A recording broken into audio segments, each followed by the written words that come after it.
2023, I've made 127,000 straight from Instagram. Jayden Kennedy, a real estate agent out of the Durham region who is absolutely killing it when it comes to producing content on social media. One thing that completely changed the game for me, last year I spent $100 a month on boosting my content, and I saw that it was gaining a bit of traction. I said, you know what happens if I, 10x this? She quickly went from 2,000 to 25,000 followers. And I get it, what do followers even mean if you're not making money? So I started investing $1,000 a month, right? Yes. And I started realizing I was making way more than $1,000 a month. I see a lot of realtors, they're boosting their content, but it doesn't have that sticky factor. If I'm being really honest, as a content creator myself, and this is just my opinion, 98% of the content that I see from real estate agents suck. You want to catch people's attention and have them watch for at least 10 seconds so that you get boosted on the algorithm. I just think you have to put out content, speed and volume. And the third one's quality. I probably change my hook about 10 times before I find the perfect one. It's more about just nurturing. And then eventually there comes a point where, once again, I don't sell. Someone will just be like, you know what? You crossed my mind. I'm thinking of buying a house. I want to work with you. Jayden, I want to know how much you've made from social media transactions to this date since you started. I'll give you my 2023 number. Yeah, with 2023 number. 2023, I've made 127,000 straight from Instagram. And that's not including anything else. No referrals from outside, just Instagram. Just Instagram, straightly, mostly from Reels. Wow, that's crazy. So I'm going to get into the depth of your content strategy because I've been watching you for a while now, and I see that your numbers are growing. So for example, when I wrote my questions for you, I checked it this morning. It was October 5th, and you were at 15,000 followers. Today you're at 21,000. Yes. So I was like, wow. So I had to go change my notes. I was like, oh shit, she climbed even more. I love that, yes. So let's talk about how you went from 2 to 21. Okay, sounds good. What do we want to know? I want to know how it started. Why did you decide to even start the social media thing as a realtor? Because I do think a lot of realtors neglect their social media. So what started it for you? I think that being new in the industry, it's already an oversaturated industry. There's 70,000 realtors only in Toronto. I said, how can I make myself stand apart and also add credibility? Because when you're newer, some people don't necessarily know the amount of knowledge that you have. So I knew that social media was going to be my way to do that. I know that there's a lot of realtors who don't leverage the power of social media. So I said, let me go on, let me put out educational, valuable content to make myself stand out. Because I feel like a lot of realtors, they're posting the selfies, taking pictures beside their Lambos, but how is that really helping people and how is that motivating them to work with you? So what would you say, what separates your content from, let's say, John the realtor? Why are people gravitated towards you right now? I think people gravitate towards me because number one, I'm real, I'm myself, and it resonates with a lot of people. Some people it doesn't resonate with, but that's okay because they're just not meant to be my client. But also just taking the educational approach and making complex topics easy to understand because real estate is something that can go over people's head easily. And sometimes people prematurely get into contracts with professionals who don't necessarily educate them on the process, and then they end up getting shot in the foot in the long run. So yeah, that's basically it. It's funny how you said that because I tagged you and I tagged Royston in one of my recent videos, and I said, think like a genius and talk like a 7th grader or something like that. Yes. And that's what I notice about your content that stands out to me is that you can break down complex concepts in very simple language, easy to understand. You get it, your charisma's there, and it's just easy to engage in your content. And I can see that within your comments. I was checking out your stuff this morning. I'm like, 120 comments. Jeez. And that's the thing too. I think because we're probably going to get into just metrics and stuff like that. But a lot of realtors, they get onto social media and their goal is to have the most amount of views. If we're being real, we can buy views, right? It doesn't matter how many views you have. It's more the not even the likes. It's the comments, the shares, and the saves. Because that's going to tell Instagram, hey, this is actual valuable content. Let's push it up in the algorithm. So whenever I'm putting out content, I want to see content that's going to stick. I don't want to put out content where people are just going to like it. I want them to genuinely feel like I need to save this and reference it another day. So good. That's a good point that you mentioned. Let's get into it. How do you evaluate your metrics right now? Yes. So one thing that completely changed the game for me, I'll let you know, is you were able to boost your content, right? What does that mean? What does that mean? So you're able to, at the bottom of your content, if you're a business profile, you can click boost and you can essentially spread your content out to however many people it is that you want. So you can budget, for example, $5 a day, $10 a day. The issue with, for example, real estate, housing, there's discriminatory laws. So you can't just click, oh, I want to target 35 to 40-year-olds within Toronto. You have to let Instagram sort of do its thing. But Instagram has been doing its thing. I think that it targets people better than I would. So I'll just be completely frank because I know it's an open conversation. Last year, I spent $100 a month on boosting my content, and I saw that it was gaining a bit of traction. I said, you know what? What happens if I, 10x this? So I started investing $1,000 a month, right? Yes. And I started realizing I was making way more than $1,000 a month from just boosting that content. But once again, it has to be valuable content. I see a lot of realtors, they're boosting their content, but it doesn't have that sticky factor. So they're essentially just throwing money out there. But if you choose the right, topics, it's really gonna stick. So going back to boosting. Oh, go ahead. Yeah, so back to boosting. Once you boost your content, you can get an idea of how many people saw it, how long they're watching it for, how many people shared it, etc., and how many people as a whole have been exposed to this content, in addition to where they are located, right? So the majority of my people or consumers are in Ontario and in the GTA between the age ranges of, I'd say, 20 to 35, which is exactly where I want to hit. Okay, amazing. So you mentioned a word, and you mentioned sticky content. Yes. Right? What makes sticky content for you? For me, it's number one, just being myself, being relatable, right? People don't want to, we have such short attention spans right now. If you're boring, people are not gonna wanna watch you, right? So you wanna make sure that you hit them with energy and you hit them with a banger in the beginning, right? So I'm a little bit controversial sometimes. Some people say, oh, interest rates are high, it's not a good time to buy. And I'm going on Instagram saying, you guys, interest rates are high, get into the market now. And then I explain why. So you want to catch people's attention and have them watch for at least 10 seconds so that you get boosted on the algorithm. And the way that you're gonna do that is by presenting yourself in a unique way and also having somewhat of a controversial catch to really keep people's attention. Okay, I love that you brought that up because with my clients, I emphasize on the hook. Like for me, the hook is the most important part, right? 100%. And I have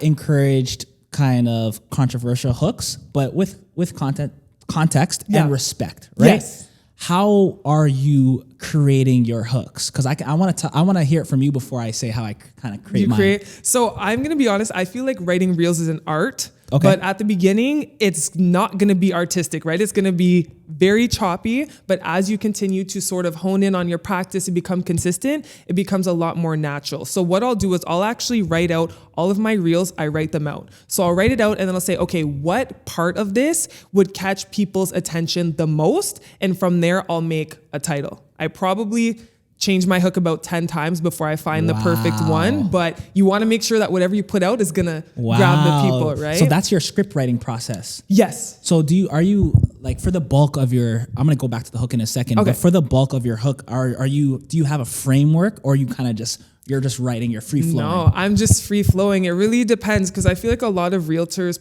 or even mortgage people putting content out right now, it's just a little too structured. It has to be sort of natural. So I think about people's pain points and I say, what pain points can I address? If it makes more sense doing it this way, then I'll do it that way, or I'll switch it up. Like I said, I probably switch up my whole thing at least 15 times. And then I'm sending it out to my mom, my best friend, and another friend. And I'm saying, guys, tell me what you think about this. What should I change? And honest opinions. And their honest opinion, right? Yeah. And don't get me wrong, like my ego, a lot of the time, I'm like, yo, it took me so long to write this content. But it's like, I'd rather put out content that I know is going to resonate with everyone as opposed to putting it out and not getting the traction that I want. So a key tip that I would give is, get someone else's perspective because at the end of the day, they're the ones consuming the content, not me, the realtor. I might think that something's obvious, but to the regular consumer who doesn't necessarily know a lot about real estate, it's not. Wow. So what I'm hearing right now is that your content is going through filters of people before it hits us. Yes. That's amazing. That's something I'm going to even take in for myself. So I guess I know it's obvious for me, but like you are thinking from the perspective of your client, Yeah. right? Yeah. And obviously you mentioned pain points. How important is attacking pain points? Because I always talk to my clients, I'm like, yo, you got to attack people's pain points. Like, for example, I give this example. I'm like, you don't necessarily, for me, when it comes to like so hooks and pain points, I'm like, you don't want to say, oh, here's 3 tips to lose weight. Like, that's boring. Yeah.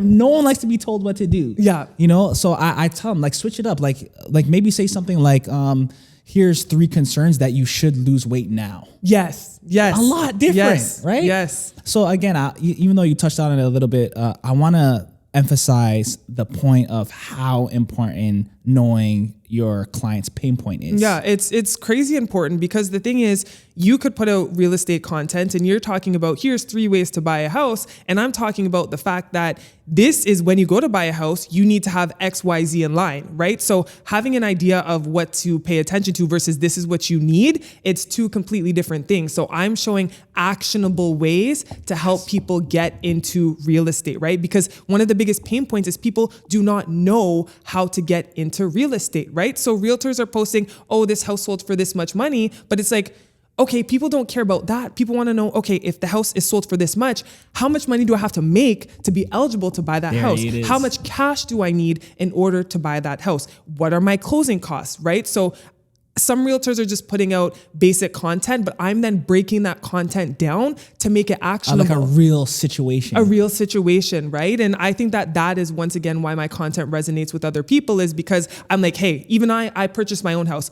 I've been through it. I know what you're going through. This is what you need to do in order to not make the same mistakes that I did. Not a lot of realtors are doing that, right? Realtors don't want to admit that they make mistakes, right? They don't want to show the ugly part of the game. But I'm telling you, by being genuine and highlighting the mistakes that you've made, you are going to earn a lot more respect and get a lot more business from social media. And you just like kind of brought up one of my questions later, but I'm going to bring it up now. Okay. I'm going to bring it up now. Sorry. Because every time I talk about content, and especially with the clients that I do have, as I said, never appear too perfect online, because that will be your detriment. Like that will be your downfall. And I've noticed that you've posted something about like, even though like when you got the eye surgery, LASIK. and that image, I was like, oh, you know. And I heard you also talked about, I don't know if it was a tenant problem or something to do with real estate, and that was very vulnerable.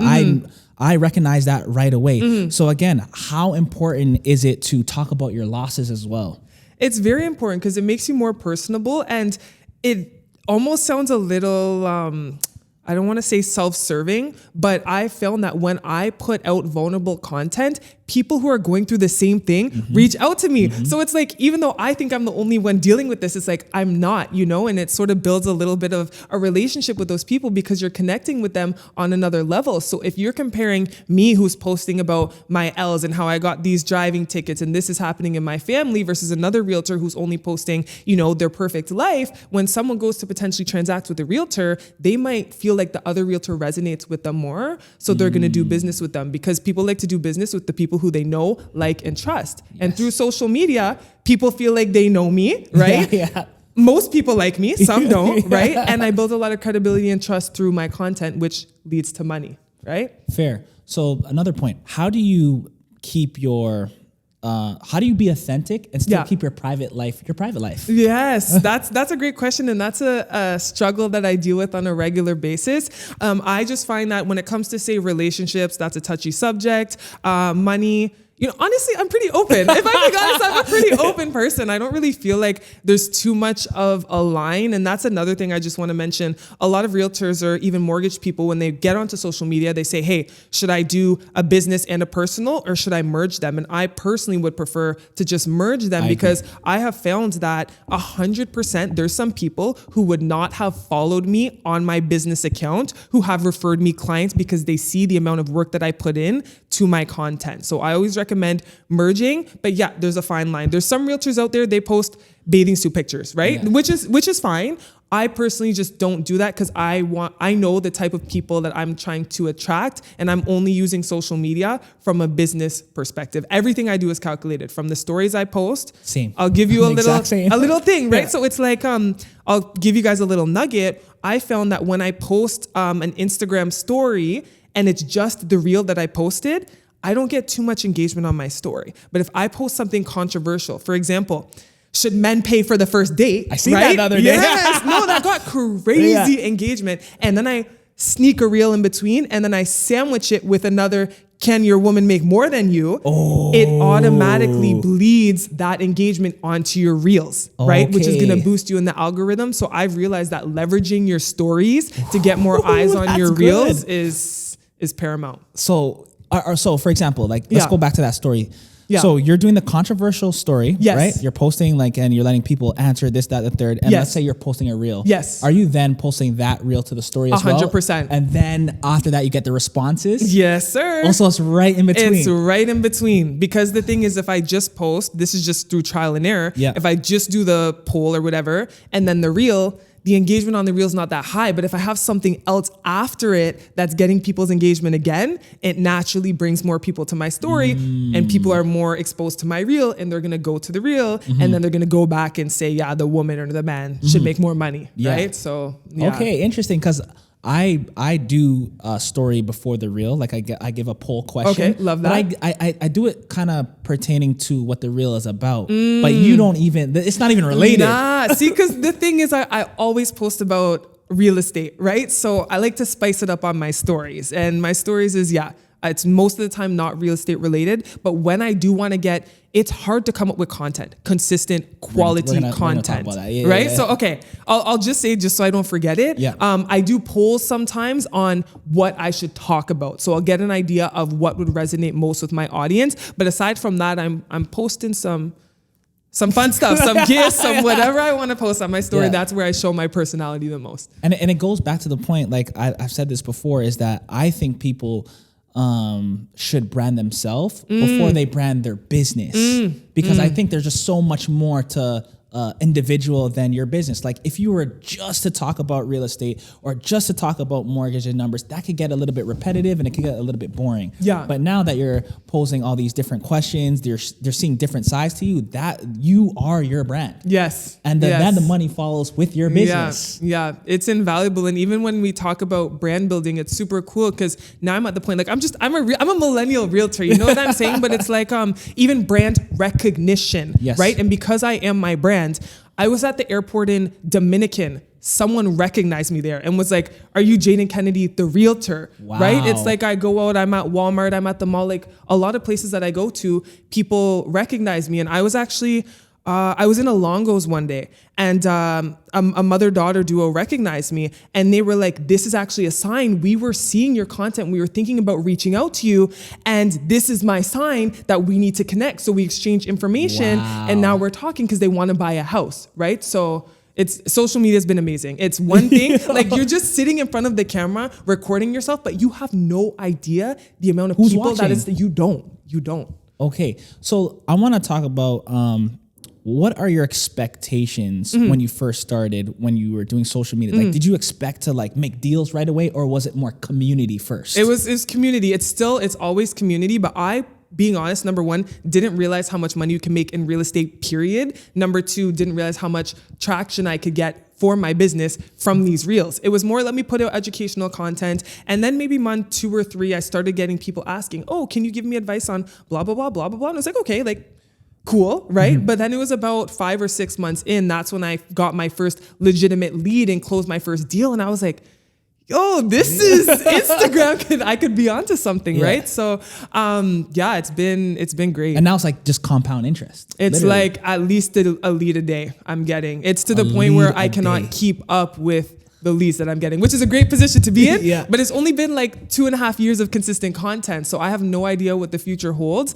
But I'm at the point now where I'm implementing systems to make sure that other people are contacting my leads so that they don't get cold and I don't miss out on that business. Yes. So what is consistent content in your strategy? How often are you posting? How often are you recording? How often are you editing? Does it feel like a full-time job? Let me know. It does. It's starting to feel like a full-time job, I'll be honest with you. But what I used to do was post 1 time a week I could not come up with enough content ideas. And especially when you're new to the industry, which once again, when you get in, go on social media, you don't know what to talk about, right? So I was going on Google searching like first time home buyer questions and all of these things because I didn't know what to talk about. But as you get more experience in the business, you'll know exactly what it is that you want to discuss. I'm not going to lie. Can you please repeat the question? Because I totally got sidetracked there. So no, I was saying like, what's your strategy when it comes to like your frequency of content? Yeah. So I was doing one a week, couldn't come up with enough content.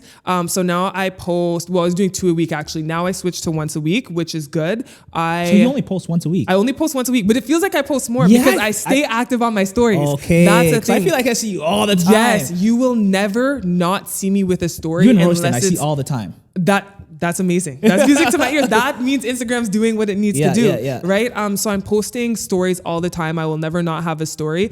And then I'm recording content maybe like once a month. Okay. And what I'll do is I will take one day to write out all of my reels. And then the next day I will just bust them all out. I'll probably get like between 6 to 10 reels on that day. And then that's 6 to 10 weeks worth of content, right? So like I'm good till mid next year, I would say now, in terms of what I need to, So the beef is, right, because winter's coming and I have a bunch of content, but I have content in like summer clothes, right? So I'm trying to get rid of all the summer content so people aren't like, why is this girl just recording, you know? But yeah, it's pretty good. Wow, and there becomes a point where as you continue to grow, for example, I started the year, I think it was like 4,000 or 5,000 followers. That's 15,000 followers that never saw the reel I posted last year. So you repurposed. Oh my gosh, I've been repurposing and it's been great, right? But I get even more traction now because I have way more followers. So someone might say, oh, this looks familiar, but to 90% of my following, it's brand new, right? So that also helps. Yeah. Okay, amazing. So I want to ask, what has social media, like what other avenues has it brought you? Because I see you do public speaking. Yeah. Like, so what's going on there? Yeah, it's honestly, so I started because of community and I feel like it's just given me so many different opportunities and connections. The first one being, I'm a realtor, right? That's one stream of income. I do get paid speaking engagements now. So people will reach out to me on social media. Hey, I like the content you put out. Please teach realtors about social media. Please teach youth about the importance of focusing on academics and athletics so that they can get a scholarship. So that's sort of one avenue. Another one that I'm considering is a lot of people are asking me to do social media courses, right? So I'm at the point in my business right now where I have a lot of social media leads. I can't be focusing on these courses. I need to get my foundation set first. But I also foresee myself doing that. And then I also just get invited to a lot of community events to speak there. And then sort of just a side thing was I'm very passionate about food. And people were like, oh, where do you get all your food from? So I started a YouTube channel and I would highlight like my favorite restaurants in Pickering, my favorite restaurants in Ajax. And what I would do is I would strategically post it on Instagram, tag all of the restaurants, right? So the restaurants are now exposed to the video, but their consumers are also now exposed because they're sharing my video onto their platform, right? So if someone has seen me before, it adds to the brand recognition because it's like, oh, Jayden talks about Durham, but she also goes to Fazio's. Like, damn, okay, she's serious, right? She's actually in the community. And through that, I've also built really good relationships with the restaurant owners. And I've also gotten a lot of free food. That's just like a side thing, right? Like there's restaurants that reach out to me now, and I posted these videos maybe a year ago, and they're like, Jayden, come eat at my restaurant for free and make a video about it. Wow. So you're masterminding this whole thing. Yeah, I don't know what I'm building, but it's something cool for sure. That's crazy. So this is a little bit of a selfish question. Okay. You mentioned that you do paid speaking gigs, and I've gotten people to reach out to me recently about like some speaking gigs. Yes. Right? How do you go about your pricing for your speaking gigs? So that's something that I'm currently working on. My lawyer is very good at reminding me of what my value is. I would say that people have offered me / given between $100 to $500 an hour. Ooh, okay. Yes. So those are the numbers that I've been working with. So I haven't done too many. I've probably done like maybe 5 or 6 of them. But I mean, it's definitely, I do one and I become exposed to other people who then want me to speak at their thing. So I have a pipeline of of gigs, and we'll sort of see where it goes. But once again, my main thing is real estate. So I will never take on something where I feel like I'm going to be disservicing my clients. But once again, it's just social media has created all of this, right? Okay, so it's a good problem to have. So are you like omnipresent, like the Instagram, TikTok, X, formerly known as Twitter? Are you on everything? I'm not on Twitter. Okay. TikTok, I just recycle my content. So I'll take what I put on Instagram and I'll post it on TikTok. I just find that TikTok doesn't necessarily have the demographic that I'm personally targeting. I find that it's a lot of youth, right? And youth, I'm okay with. I go to schools, I teach kids about, financial literacy, but social media, I use it a lot for people who are at the stage where they need to learn. They don't have someone in their household to learn from, so they're going to come directly to me. So TikTok, it's more younger people, trolls. I feel like they don't really value my content as much. Whereas Instagram is people who are more ready to get into the real estate game. It's so weird because like I hear different answers from different people. Like for example, Royce, and correct me if I'm wrong, I could be, but I think he told me that he gets leads off of TikTok. Yes. Like his TikTok goes pretty crazy. Yeah. So like it's just weird to say like you're saying like, oh, the audience is too young, and for him it's working. It's working. TikTok is still something I haven't figured out. I had a hot start. I got to 30K quick. Oh, okay. No, quick, but now it's just like the content's not sticking on TikTok how it was before. So I think they changed the algorithm a little bit. That's the thing with TikTok too. I feel like they sort of gas you up a bit. They're like, yo, let's push all your content and then not get as much traction. And then make you work for it or pay for it. Yeah. So with TikTok, what I found, which I'm going to start doing next year a lot, is people love the house tours. Instagram, not as much. So I think Instagram, I'm going to stick with the educational content, and TikTok, I'm going to start doing more luxury house tours. And this is just a note for anyone who's in the industry who is afraid of getting on camera. Go record luxury house tours. Get yourself known as a luxury realtor. I know a realtor, he got 2 $10 million listings just posting TikToks. His face is never even on the videos, right? So go record, because not everyone, you don't have access to these listings, but because I'm licensed and the realtor's licensed, they can go in those listings for free, record content, get thousands of views on their videos, and get business that way too, right? So I feel like there's a lot of people are just making excuses. There's so many ways to get active and make money on social media. If you're not on social media, you're not serious about making money. That's just my opinion. 100%. And that's my take too. And you know what videos personally I'm interested in? I always see the videos that realtors do, and I'm always watching them. It's the this is the price in, let's say, Pickering, and this is the price in like Texas, and this is the comparison ones. Those ones, I'm always watching all through those type of videos. So maybe, I don't know if you could do that one day. That would be sick. I might tap into that. This is a quick shout out to Alfie, because I see her going to houses, right? And she might be on that tip. So it's definitely something to consider for sure. True. So I have a screenshot here. Okay. And oh my gosh, what is it? I'm not gonna read everything. I'm not going to read it all, because I don't want to give these people a limelight, but it's a few negative comments that you posted in your story one time of people just trolling. Yes. And I wanted to know, like, how do you deal with that? Or do you deal with that? Do you ever answer? And how does it feel? Yeah, so that's one thing. When you go on video, you have to have thick skin. And I would say naturally, as more eyes come to you, more hate is going to come. I'd say for every 40 positive comments, I probably get 1 negative comment. And I just sort of let it go over my head. To be honest, I have a note in my phone. Anytime someone DMs me like, oh, you have helped me change my financial situation, like I screenshot it and I put it in that note. And if someone puts a very nasty comment in that just penetrates my soul, I go straight to the note. Has it happened? I've had a couple of them, and it's like, for example, I don't want to get too deep into it, but like, for example, family matters, right? Like there's certain fake accounts.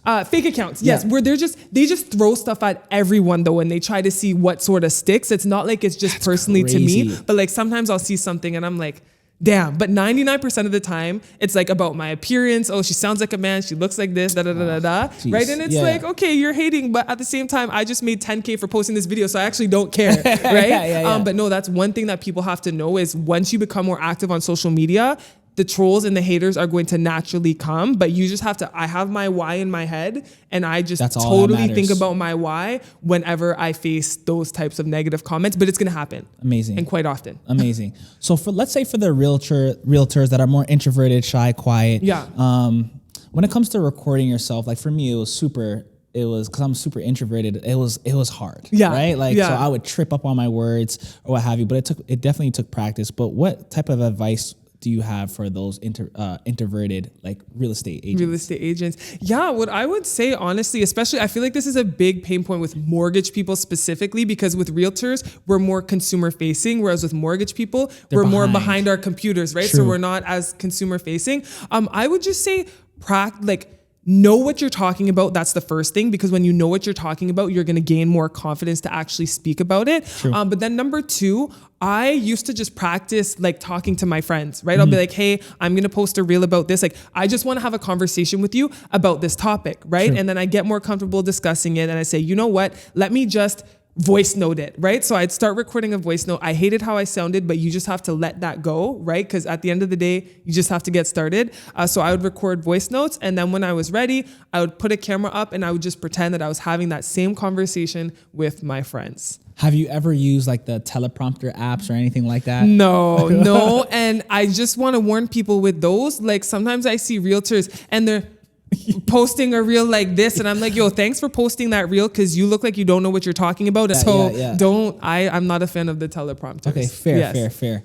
So I noticed, I think in your story you mentioned something about like, hey guys, like you don't need like super video quality or graphics popping out. And you know what? Even though I do content for a living, I completely agree, because it's not about the quality of the video. It's about the content. Can you speak more on that? Yeah, I think that especially as entrepreneurs, when we get into the business, we don't realize the amount of fees that are associated with being licensed in Ontario, right? So if you don't have the funding to get the professional videographers and photographers, you just have to get on camera. And that's what I did in the beginning. And I actually found I've tried the professional content editing before, and I have asked my followers, what resonates with you more? What do you like? And they have told me that they just like me talking to the screen and not having the flashy edit. So that's why I continued with that. The majority of realtors, they don't get that feedback, that people would prefer to have the more, clean look with all of those captions and stuff.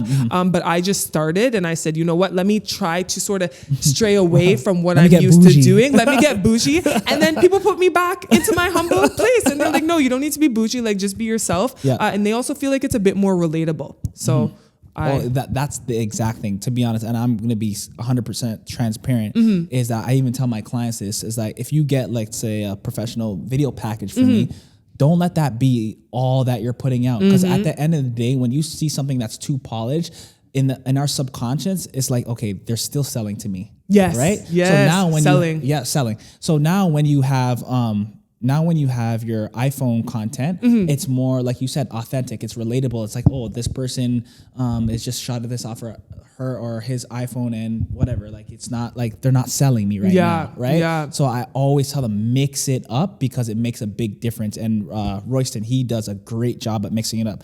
Mondays, he'll post that professional video, and then throughout the whole week, he'll just do videos from his phone. Exactly. I think that works. No, the thing is, people don't want to be sold to, right? Exactly. And by putting out educational content, people are essentially, I don't want to sound conceited, but they're sold on me, right? So as opposed to me going out, right? So it's like, as opposed to me going out trying to chase clients are naturally coming to me. I don't have to sell them anything, because they see the value that I'll provide them when they're my client, because they see the amount of value that I provide through free content. It's like, if Jayden's giving this much game and it's free, imagine what it would be like to actually work with her. And when you're buying a house, using a realtor is free. So that's just a plug for myself, whatever camera I should look to. Like, using me as a realtor is free when you're going to buy a house. So why not hire a realtor, right? Exactly. So take me through the process of content to lead to sold.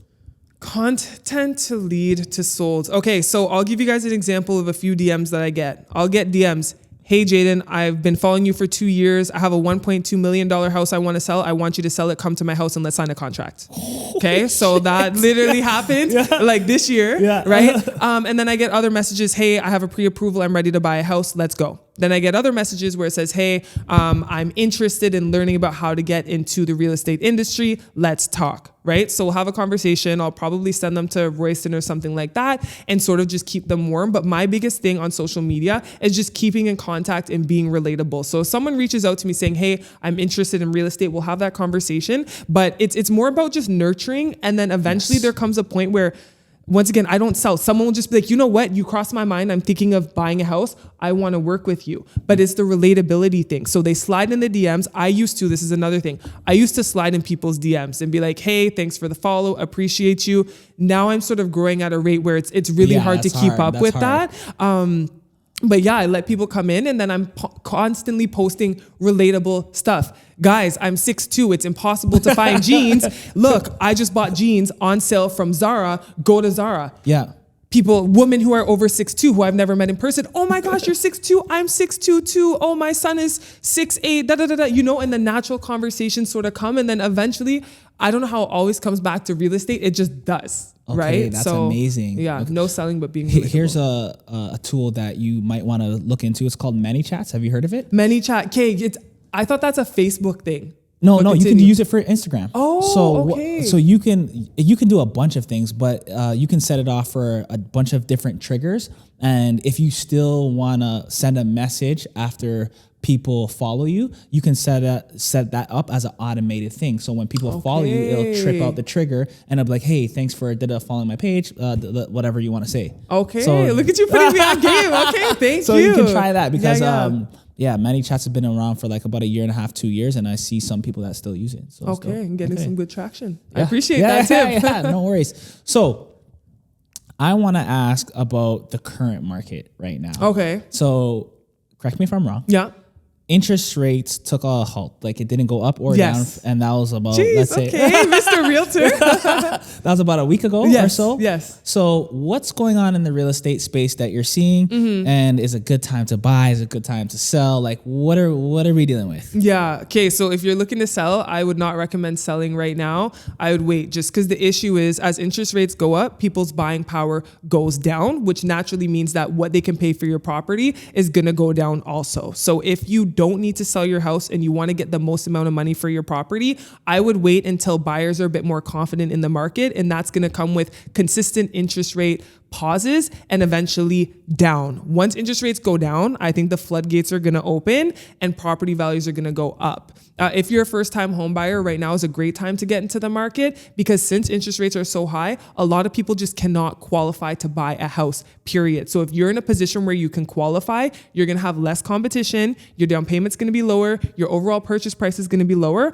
and you can put in what is known as a condition. So you can get a home inspection. You can confirm that the bank's going to give you money. Before, when the market was hot, you just had to go in and say, look, no inspection, no nothing. And that's where I've seen people purchase properties where there needs to be $20,000, $30,000 worth of stuff or money invested into them. So overall, people think like, oh, there's a market crash, It's not a crash, it's a correction. Yeah. And we're just seeing lower house prices because interest rates are higher. So the government's doing, what they need to do. And it is working to an extent. Do we know the long-term implications of that? Not necessarily. But it's a great time to get into the market because once rates go down, house prices are going to go up and you're going to be paying way more for your property. Okay. I know this is more of a mortgage question. Okay. But like when it comes to fixed rate and variable rate, I guess because the rates are so high, it'll probably be in your best interest to take that variable. That's a great question. The thing is, we don't have a crystal ball, right? So for my house, I took variable because historically variable rates are lower than the fixed rates because you're willing to take on more risk. Yeah. I took it right before the rates started going up, right? So it's like 1 rate, 2 rate, 3 rate. I was like, should I lock in? And then it just kept going up and now I'm just, stuck. You're high. I'm very high. And sorry, not to cut you off. How, like in dollar amount, how much has that mortgage gone up a month? Mm-hmm. So my interest rate was about 2% when I purchased. Yeah. Now I'm at about 6%. I'm paying about $2,000 more a month for my house than when I first purchased the property. On top of what? Yeah, on top of my, So my mortgage is about $5,000 a month right now. for my house. Do you have a rent? Do you? So is it yeah, so primary I residence? actually, I'm lucky enough to live at home with my parents. So it's a duplex. Okay. Yes. I bought a house that has 2 units so I could have multiple streams of income.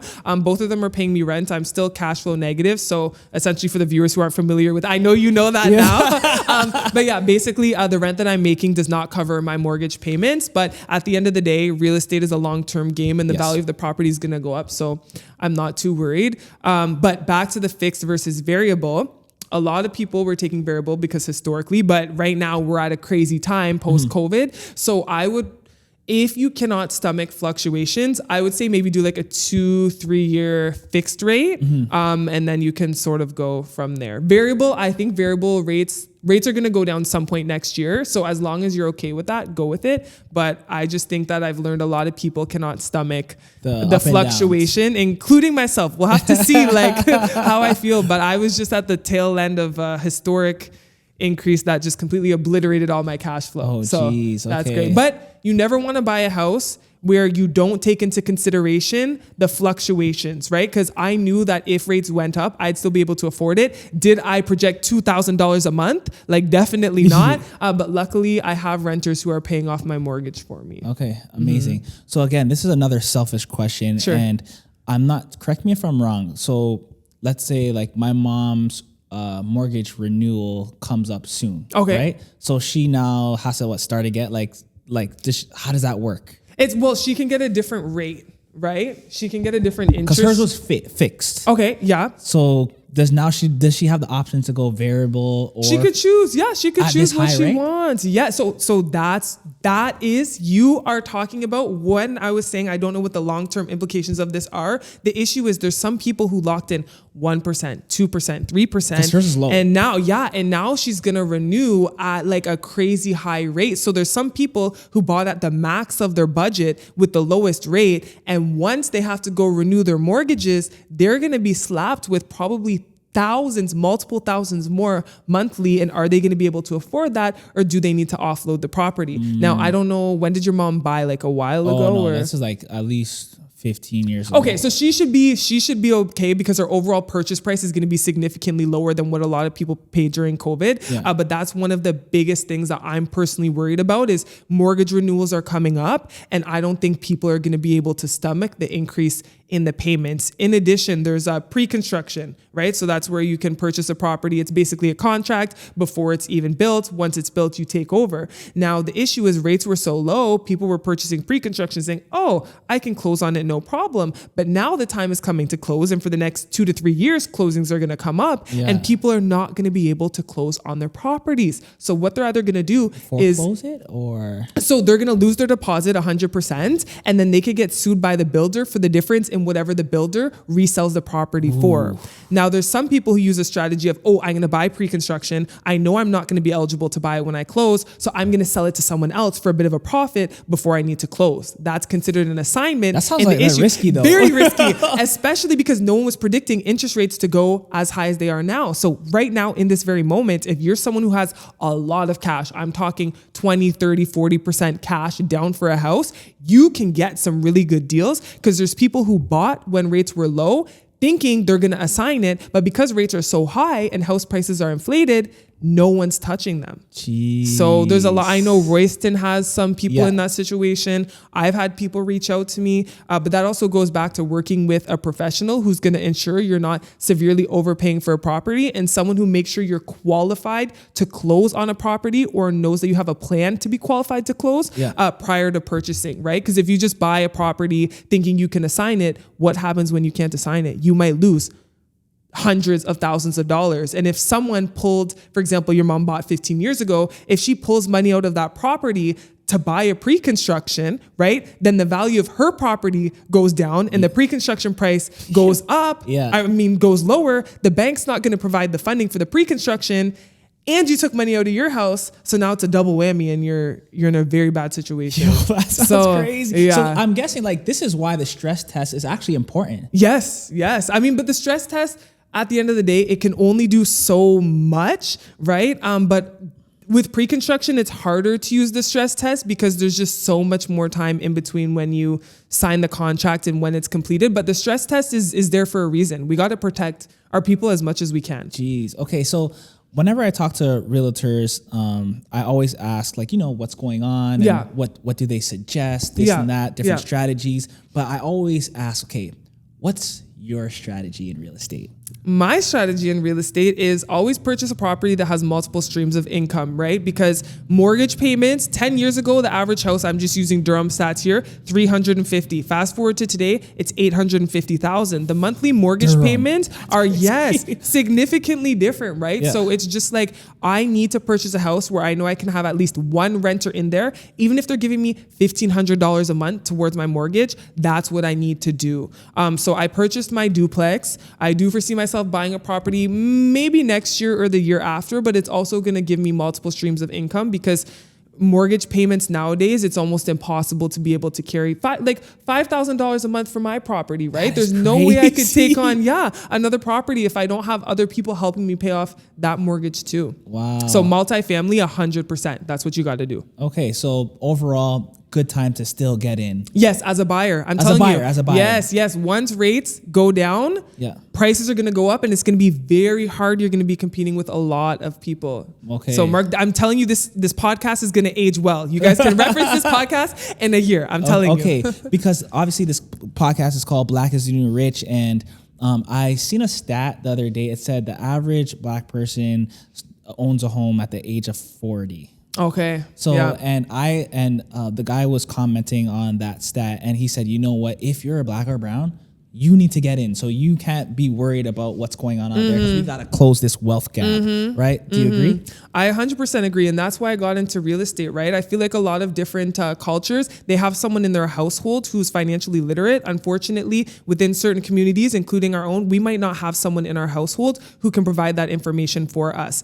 So we're, trying to share the knowledge and the wealth and help people build wealth now, because if real estate on average doubles every 10 years, if you wait 10 years to get into a property, it's no longer going to be 800,000. It's probably going to be 1.6 million. And it's going to be that much harder to get into the game, right? So I just think that in our community, we have this narrative of renting versus, over ownership, but we really need to change that mindset, because if we want to create success and opportunities for future generations, we need to be the ones to pioneer that change. And it's beautiful being in real estate and really educating first-time buyers. I even worked with 18 and 19-year-olds to buy properties, right? So I'm starting to see our generation really getting into real estate, but we need to see more of that before it's too late. Amazing. Are you into land purchasing at all, or? I personally don't do land purchases. If someone wants to purchase land, they can go through a realtor that I sort of refer out. Another thing is that with land purchases, you need a lot more capital, right? So with house with property with a house on it, you could put between, let's say, 5 and 20% down. But because lands, there's a lot more, risk associated in terms of, is the project going to complete? Is the land even buildable, etc.? You're going to need a lot more down. So I've heard between 30, 40, 50, even someone couldn't get any bank financing. So they needed 100% of the capital to buy that land. Yeah. Okay. Yeah. So, Jayden, I want to ask you a completely random question. Oh, okay. Yeah. Just to see, I'm just asking sometimes completely random questions just to see the personality behind it. Okay. All right? Okay. So, I'm going to ask, if you could swap lives with any fictional character for a day, who would it be, and what would you do in their world? Okay, you tell us your answer first. It would probably be Spider-Man. Okay. Just because I would be able to go everywhere, see everything, use my webs, and fight bad guys.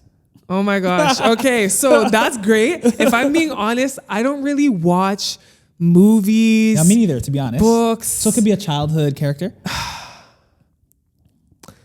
I don't even want to give something lame. I really only watch Dora and stuff. I'm not even trying to say Dora like that, but she has backpack and all that. I don't know. I'm going to cringe. I'm going to watch this and cringe, but I can't even, I'm blanking out right now. I don't know. Okay, fair. We'll leave it at that. So the next two questions I ask every guest on the show. Yeah.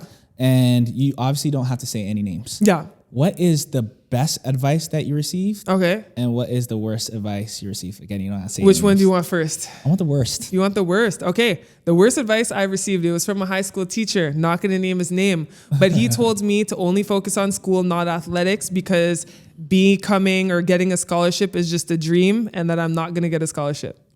So he said statistics were working against me. This was like 14, 15. That's detrimental. And you're already playing volleyball then? Yeah, I was playing volleyball. It wasn't detrimental because I was like, I'm using that as motivation. Yeah. And you know what? Now I go back to that high school and I teach students about how to become professional athletes. Yes. Yes. So like he tried to really bring me down, and that's another thing, right? It's just you have to have a hard mindset and you have to know what it is that you want to do, and you have to sort of block out all of that noise. But it's like if I had to listen to him and said, you know what, let me give up on volleyball, I wouldn't have gotten my scholarship. I wouldn't have made the connections that I made. I wouldn't have learned about how to build wealth through real estate, and I probably wouldn't be here with you today. Yeah, right? wow, so crazy. That was probably the worst advice. The best advice that I've gotten is just to be a lifelong learner. I think that's really important. I feel like in school, right, the system is set up in a way where we're not necessarily passionate about what we're learning about. So to have the idea of being a lifelong learner when I was younger, it didn't really resonate with me. But as I got older, I realized, especially in the real estate industry, you always have to be on top of everything, and not just real estate to statistics to stay, up with your competition, but also just learning emotionally and mentally, and really just how to be a good person, how to have conversational skills, how to network. Because if you're not constantly learning and developing, then you're just going to become stagnant, right? And I don't like being stagnant. So what does your learning look like today? Like, are you doing personal development courses? Like what's going on? Yeah, I would say that I'm doing a lot of, I buy a lot of realtor courses. So people who are really good on social media, I like to learn from them. So even though I'm doing well with social media, there's always a lot of people who are doing better than you. I love to listen to podcasts like Jay Shetty, right? Yeah, that's Jay like Shetty a too. very unique podcast that when I was younger, if you told me that I would be listening to self-development podcasts, I'd probably laugh, right? Mm-hmm. But they just fill the soul, Yes, right? And they once do. again, people are so vulnerable, and you realize that even people at the highest levels, they're facing the same struggles that I am, right? And they sort of provide a blueprint so you don't have to reinvent the wheel type of thing. And then also a lot of reading. I love to read. I never used to love reading, but that's what books because are you reading right now? I'm rereading How to Win Friends and Influence People. I don't know if you've read. It's a banger. Not Napoleon. Who's it? No, I'm so bad with names. I don't want to give the wrong name. Okay, yeah, but no yes, worries, but I've How to heard Win it. Friends and Influence People is a really good book. Rich Dad Poor Dad was another one. Yeah, that's a good one. And then I would say Never Split the Difference. It's a negotiation book. So those are my 3 top books. But I would say How to Win Friends and Influence People, just if you want to become a better communicator, better business person, better partner, whatever it is, that is a must read book for sure. Amazing. What's your favorite book? My favorite book. Wow. Well, it's not business related. Okay. But my favorite book was the autobiography of Malcolm X. Okay. Yeah, just because his story was it's crazy to me, and it's one of my favorite people, to be honest. Okay. Yeah. Amazing. But a book that I'm reading right now is called, I'm about halfway through, the 22 Immutable Laws of Branding. Okay, I haven't heard of it. Yeah. So what's it about? Yeah. I mean, I'm sure it's about branding, I guess. Yeah, it's about branding and just how to brand, what not to do when, like, for example, like Black is the New Rich is a brand, right? And it's a podcast. We have some merch, but sometimes people, the point of the book where I'm at now is like some companies fall off because they try to do too much. Like, for example, if we're doing a podcast, then I'll do something like a trucking company and I'll expand that way. And the book is saying stick to that one thing. Yeah. Because when you start like extending in that way, that's when you start to lose your market share and your original thing. So like, it's super valuable, even like the color theories and all that, and how you tell your story and stuff like that. So I'm trying to apply that to here right now. So you recommend it? Oh yeah, for sure. Okay. Oh, that yeah, reminds me, there's one other book. It's called The One Thing. Yeah. That's also a really good book because it's like we don't want to be a jack of all trades, right? We really want to master one thing. Yes. And if we can, branch off of that, then awesome. But when people start trying to do too much, then and that's how you fall off. Yes. Like, for example, like I actually don't watch his podcast, but I love his podcast business model. Okay. Joe Rogan. Okay. Right? Yes. Only because he's been in the game for 15 years and he's never swayed from like his topics or his style of interviewing. And I feel like, okay, you know what? So he's done that for 15 years. I'm not going to ever call it quits till I at least get to year 10. I love that. Right? I love that. Because compound interest. Yes. And he's made $100+ million off his podcast that hasn't changed really. Right? No, a lot of people have potential, but I feel like they stop too soon, right? They're not seeing the traction, so they don't actually realize their potential. So I'm glad that you have the long-term perspective and you're like at least 10 years. 100%. That's really good. I have another question I just thought about. Oh my gosh, don't ask me about animated characters. This Dora thing is like haunting me right now. No worries. So how, like for, let's say the realtor that's posting content is not necessarily seeing the numbers that they would like. Yes. And it takes a little bit of an ego hit, right? Yeah. Like, oh, nah, not getting traction, not getting comments. Yeah. How attached are you to your numbers when it comes to creating content? Yeah, I'm not. I used to be attached to the numbers, but now it's just a strictly business perspective for me. I'm analyzing numbers. And if something doesn't get traction, I don't take it to heart. I say, maybe this is a topic that doesn't resonate with my consumers, right? Because at the end of the day, I know the amount of traction it is that I can get. And I'm starting to find that I'm still throwing things at the wall to see what sticks. If something doesn't get the traction that I want, I just note that, hey, maybe this doesn't resonate with my consumer base. Or I've noticed that as my following continues to grow, people don't care about the basic stuff anymore. The people I'm attracting are more educated. They're growing with me, right? So the content that used to work, some of it still works, but others I have to start switching it up because people sort of understand that and don't feel like it provides as much value as it did before. Ooh, that's a tricky place to be. It is a very tricky place to be, but I just have to throw this out here. Buying Instagram followers, don't do that. And that hurts your engagement. Exactly. Okay, I'll give you an example. Yes. So I have 53,000 followers on Instagram, right? This guy's bigging me up for 20K. You have 53,000 followers. But I'm going to tell you why it hurts me. And I can be vulnerable about it. So I came up off of nude photography. Yes. So the majority of my followers are for nude photography, right? They're not fake, but they're not there for what I do now. For what you do now, yes, right? yes. And it's killing my engagement. Okay. Because those followers are like, they're probably like, what the hell is this content? Okay, I see you're a community person now. So it's absolutely killing my engagement. So that just goes to show whether you buy fake followers, please don't do it because at the end of the day, if your followers are not there for your message, it will destroy your content. 100%. I just think, once again, we're using social media to build credibility. If I go on someone's social media page and I'm like, oh, because you can buy the check marks too, right now. But if I go on someone's social media page and I see a lot of followers and very little engagement, it almost comes off to me as, okay, did someone buy these followers, or do they genuinely just not get a lot of engagement, right? So would you ever delete your old content? It's not even about deleting the old content. For me, I'm at such a crossroad with starting a new page. Do it. You think? Do it. Start the new page. Because everyone who starts with you is going to be there for that content. You're going to get more engagement, and that's going to bring more people to your page. So I do have a content creates cash page, right? Okay.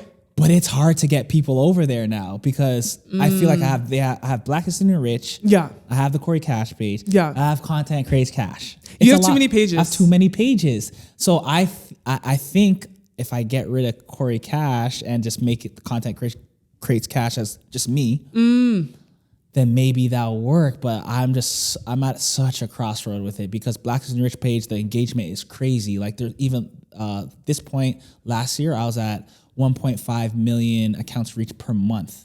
Oh, wow. Yeah, because I had one Amazing. viral. I did have one viral. Okay, that's post. fine. You still got the viral post. Yeah, I got the viral post, so I don't use that as a metric that I kind of like expect. Yeah. But my engagement on that page is amazing. Corey Cash is horrible because the followers and the content doesn't make sense anymore. Yeah. So yeah, I don't know.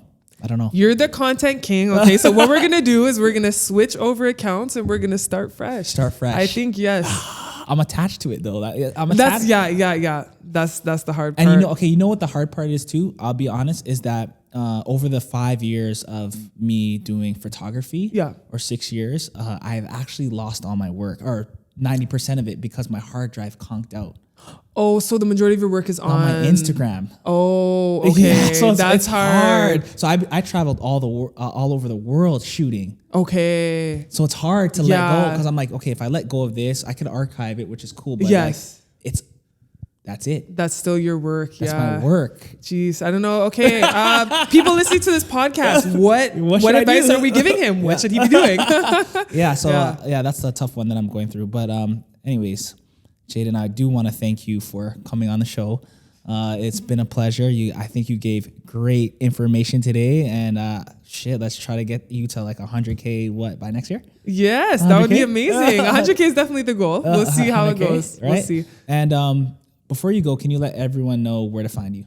Yes, you can find me, Jayden Kennedy Real Estate, Instagram, YouTube, TikTok, all of that fun stuff. And if you are new to content creation and you're going to be on multiple platforms, stick with the same name so you're easy to find. Yes, that's a big one. Is there anything that you want to let us know that's coming up that we should look out for or anything like that? Just look out for my new reels. Follow me on Jayden Kennedy Real Estate. You never know what's going to come up. But yeah, I would just say to check out my content.